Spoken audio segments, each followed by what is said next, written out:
여러분, 안녕하세요. 경제적 자유와 인생의 지혜를 이야기하는 머니맨입니다. 흔히들 돈은 모든 악의 근원이라고 하죠. 하지만 만약 미국에서 가장 성공한 종교 중 하나가 돈에 대해 설교만 한 게 아니라 아예 돈을 마스터해버렸다면 어떨까요? 오늘 여러분의 재정적 지혜에 새로운 축복이 임하기를 원하신다면 지금 바로 구독 버튼을 누르고 이 여정에 동참하십시오. 여러분의 구독은 단순히 숫자 하나를 늘리는 게 아니라 부의 비밀을 향한 여러분 자신의 약속입니다. 자, 본론으로 들어가죠. 미국에서 가장 부유한 종교는 전 세계적인 조직망을 가진 가톨릭 교회도 전용기를 타고 다니는 화려한 TV 속 목사님들도 아닙니다. 바로 예수 그리스도 후기 성도 교회, 우리에게는 모르몬교로 더 잘 알려진 곳입니다. 그리고 그들이 만든 것은 단순한 종교가 아닙니다. 이건 거의 모든 대기업보다 더 많은 땅을 소유하고 자체 미디어 제국을 운영하며 조용히 $1,000억 넘는 투자 펀드를 굴리는 거대한 금융기계입니다. $1,000억. 감이 안 오시죠? 현재 환율로 약 135조 원이 넘는 돈입니다. 이건 에콰도르나 모로코 같은 국가의 GDP보다 큰 규모이고 대한민국 1년 예산의 4분의 1에 육박하는 어마어마한 금액입니다. 그런데 여기서 소름 돋는 반전이 있습니다.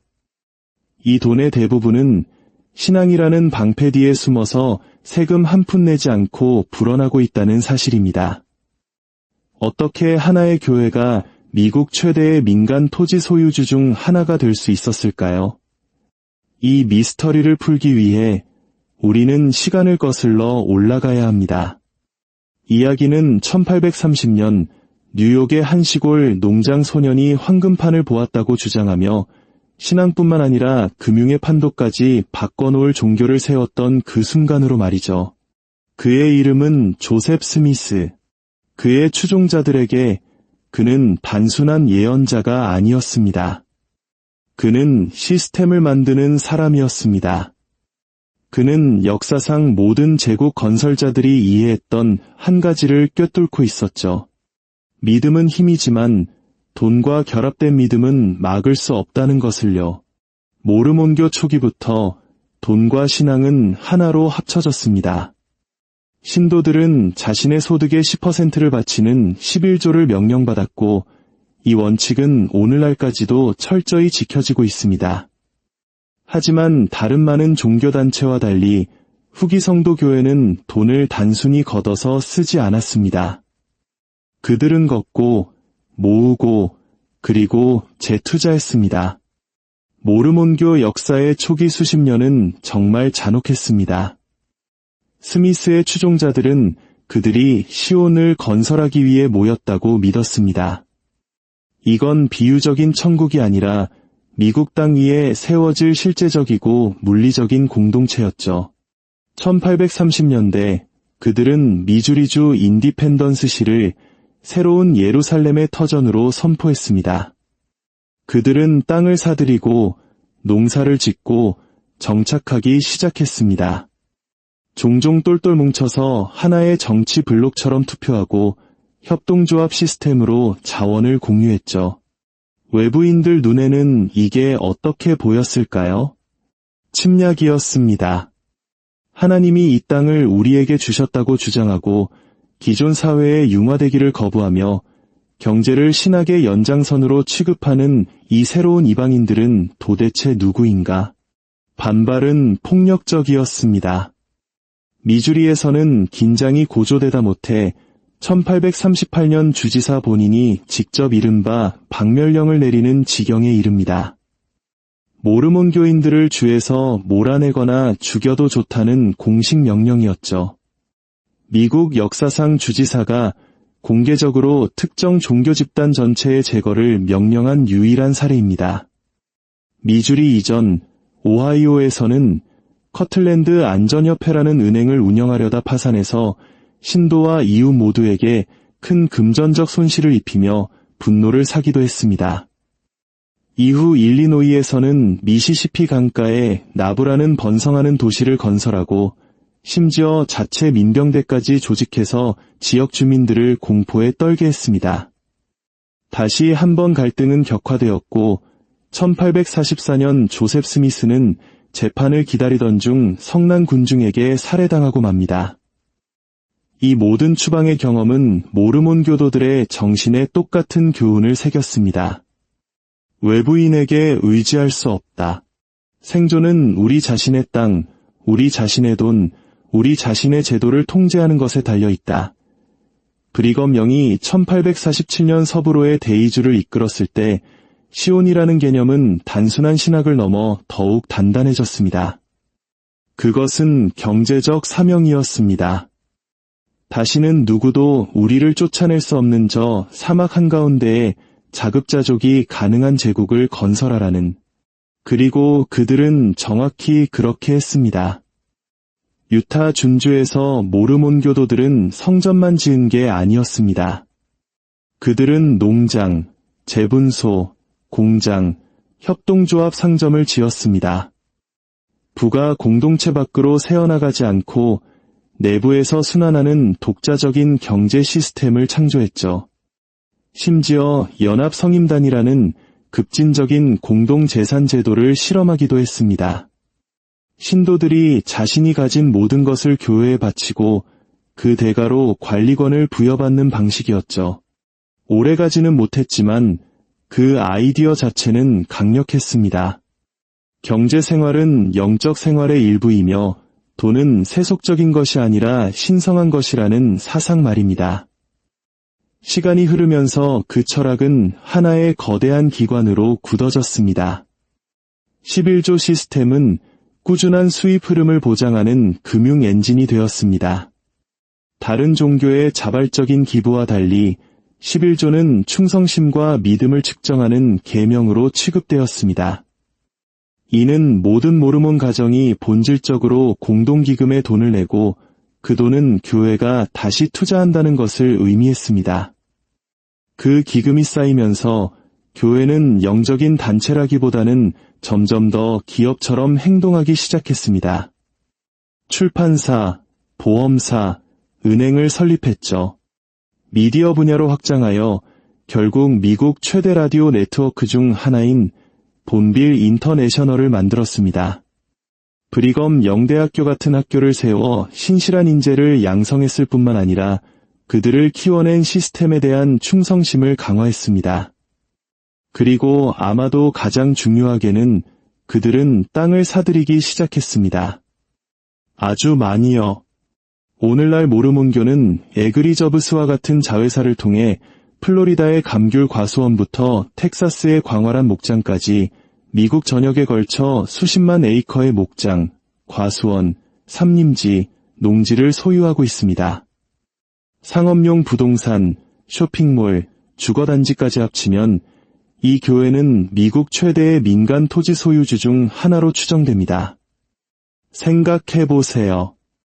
박해받던 소수 종파로 시작한 종교가 이제는 주요 대기업과 맞먹는 토지 제국을 소유하게 된 겁니다.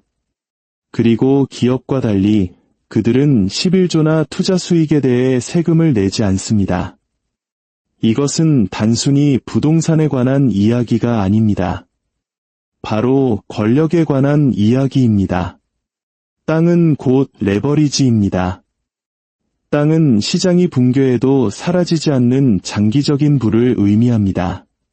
다른 교회들이 기부금 감소나 비용 상승으로 어려움을 겪는 동안 후기 성도 교회는 조용히 여러 세대에 걸쳐 부를 유지시켜줄 자산을 확보했습니다. 그리고 이 모든 것은 11조라는 무자비한 규율과 돈 역시 신앙처럼 영원한 관점에서 관리되어야 한다는 확신에서 시작되었습니다. 모르몬교의 금융제국은 그 규모 때문에 인상적인 것이 아닙니다.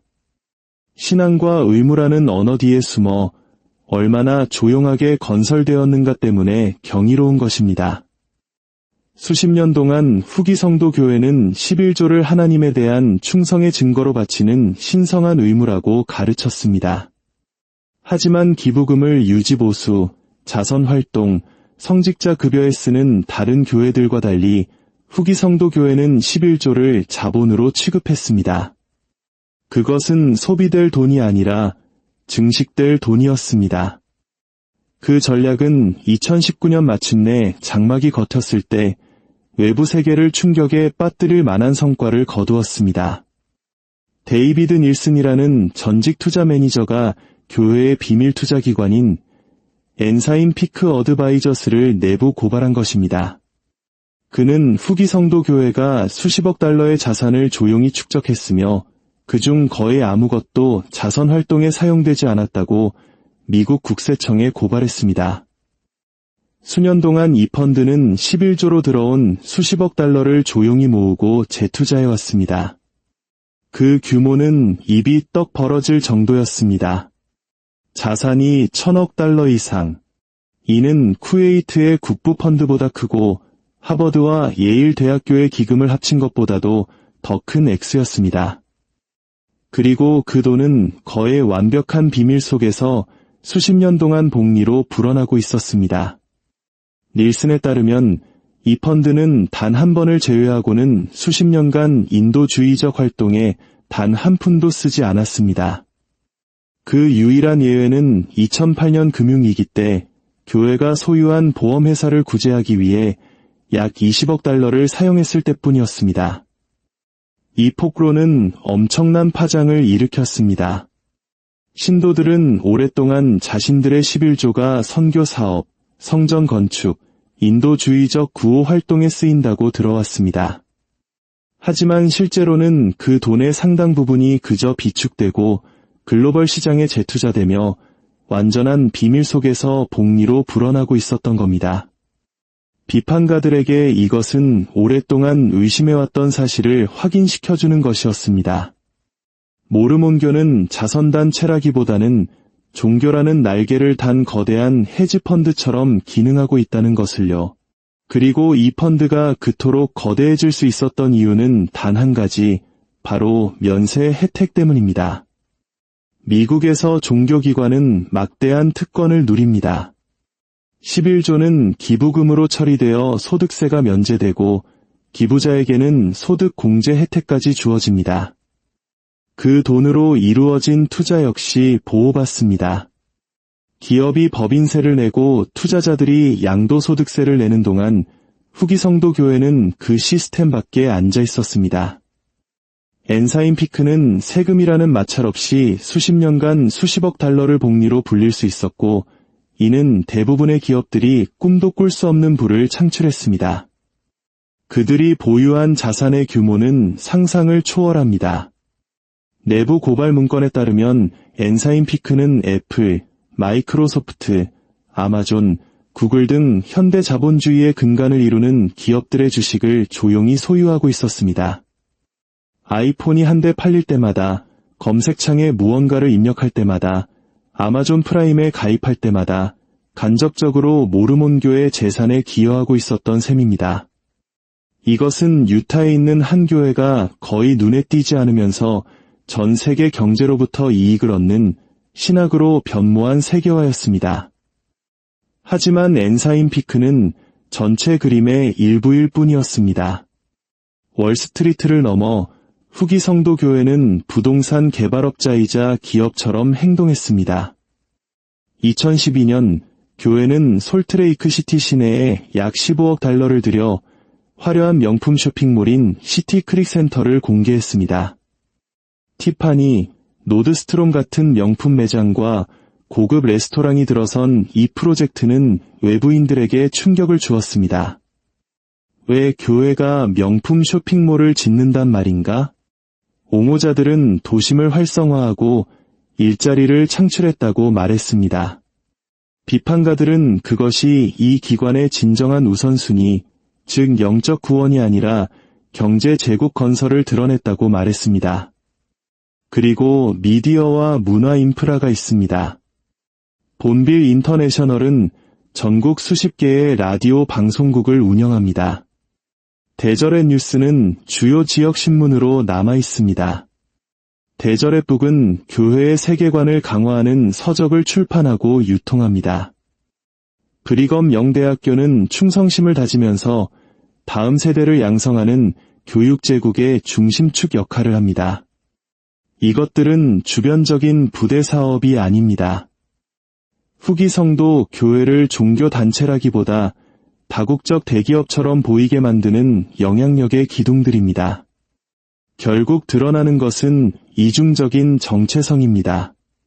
밖으로는 겸손과 봉사를 설교하는 교회, 안으로는 글로벌 기업 규모의 수입, 투자, 미디어 자산, 상업 프로젝트를 갖춘 금융요새.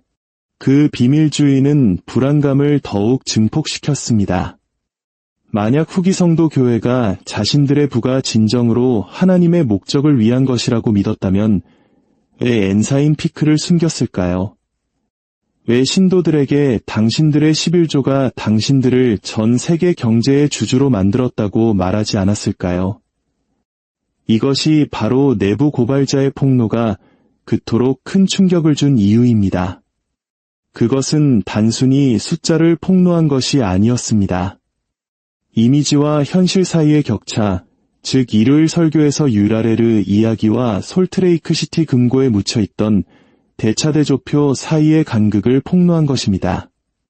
그리고 섬뜩한 질문을 던졌습니다. 만약 한 교회가 세금을 내지도 재정을 공개하지도 않으면서 미국에서 가장 부유한 기관 중 하나가 될 수 있다면 종교는 어디서 끝나고 제국은 어디서 시작되는가? 영원에 대해 설교할 뿐만 아니라 영원을 위해 투자하는 교회를 상상해 보십시오. 그것이 바로 모르몬 모델의 본질입니다. 후기 성도 교회는 단순히 성전과 신도를 늘린 것이 아닙니다. 여러 세대에 걸쳐 지속되도록 설계된 돈과 권력의 요새를 건설했습니다. 그런 의미에서 이것은 단지 종교가 아닙니다. 지구상에서 가장 훈련된 금융기관 중 하나입니다. 이는 더 큰 질문을 제기합니다.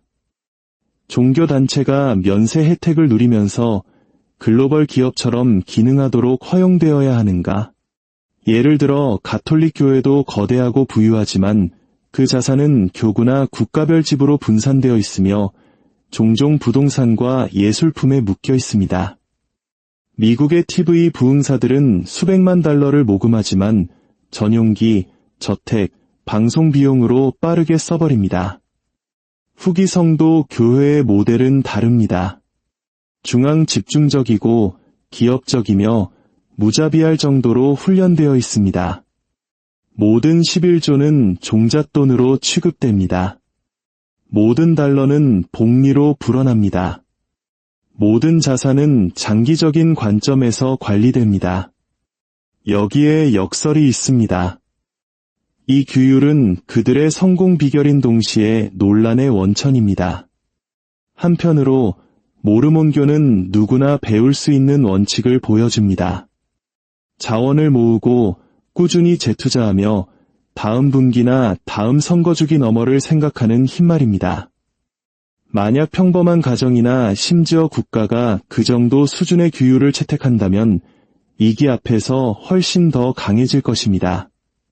다른 한편으로 그 비밀주의와 면세 혜택은 불편한 현실을 만듭니다. 평범한 시민들이 임금에 세금을 내고 기업들이 이익에 세금을 내고 정부가 기본적인 서비스를 위한 재원 마련에 애쓰는 동안 후기 성도 교회는 수십억 달러를 축적할 수 있다는 것입니다. 비판가들에게 이것은 위선입니다. 자선을 설교하면서 부를 비축하는 것이죠. 옹호자들에게 이것은 신중함입니다. 불확실한 세상에서 신앙을 지키기 위한 비상자금을 구축하는 것입니다. 하지만 어느 쪽이든 모르몬교에 부는 돈과 권력이 어떻게 얽히는지를 보여주는 창입니다. 믿음이 규율과 결합되고 법에 의해 보호받을 때 어떻게 현대 역사상 가장 위대한 부의 엔진 중 하나가 될 수 있는지를 보여줍니다. 그리고 이 이야기가 오늘날 중요한 이유는 모르몬교가 미국에서 가장 부유한 기관 중 하나가 되도록 허용한 시스템이 바로 우리 모두를 형성하는 시스템과 같기 때문입니다. 허점투성이의 세법. 법적 특권으로 보호받는 금융비밀. 개인들은 그저 자기 몫의 세금을 내고 시스템을 믿으라고 배우는 동안 해가 갈수록 더욱 강력해지는 기관들. 모르몬 이야기는 그 규모 면에서는 독특하지만 그 논리 면에서는 독특하지 않습니다. 그것은 기업, 헤지펀드, 정부가 사용하는 것과 같은 논리입니다. 축적하라, 재투자하라, 보호하라, 그리고 필요 이상으로 절대 공개하지 말라. 그렇다면 개인으로서 우리는 여기서 무엇을 얻을 수 있을까요? 첫 번째 교훈은 규율이 힘을 만든다는 것입니다. 모르몬교는 화려한 거래나 투기로 부자가 되지 않았습니다. 모든 11조를 신성한 자본으로 취급하고 수십 년간 복리로 불려서 부자가 되었습니다. 두 번째 교훈은 비밀과 특권이 부를 보호한다는 것입니다. 연쇄 혜택이나 특별한 지위를 가진 기관은 그렇지 않은 기관에 비해 항상 우위를 점하게 됩니다. 그리고 세 번째 교훈은 냉정합니다. 만약 당신의 돈이 진정으로 당신의 것이라고 믿는다면 다시 생각해 보십시오. 시스템은 부가 위로, 즉 정부, 은행, 기업, 그리고 그렇습니다. 교회로 흐르도록 구조화되어 있습니다. 역사는 정확히 반복되지는 않지만 운율을 맞춥니다. 모르몬 이야기는 단지 신앙에 관한 것이 아닙니다. 기관이 어떻게 개인보다 오래 살아남는지, 규칙이 어떻게 강자를 보호하기 위해 쓰여지는지, 그리고 부가 어떻게 평범한 사람들은 너무 늦을 때까지 결코 볼 수 없는 방식으로 구축되는지에 관한 이야기입니다. 후기 성도 교회는 칼로 나라를 정복하지 않았습니다. 그들은 인내로 금융을 정복했습니다. 그리고 그 과정에서 십자가에 의해 보호받고 법에 의해 지켜지며 시장에 의해 증식된 많은 주권 국가보다 더 큰 부를 쌓았습니다. 이것이 바로 미국에서 가장 부유한 종교의 실체입니다. 그리고 교훈은 명확합니다. 만약 당신이 이 시스템이 어떻게 작동하는지 이해하지 못한다면 당신은 그 시스템의 일부가 아닙니다. 당신은 그 시스템에 의해 이용당하고 있을 뿐입니다.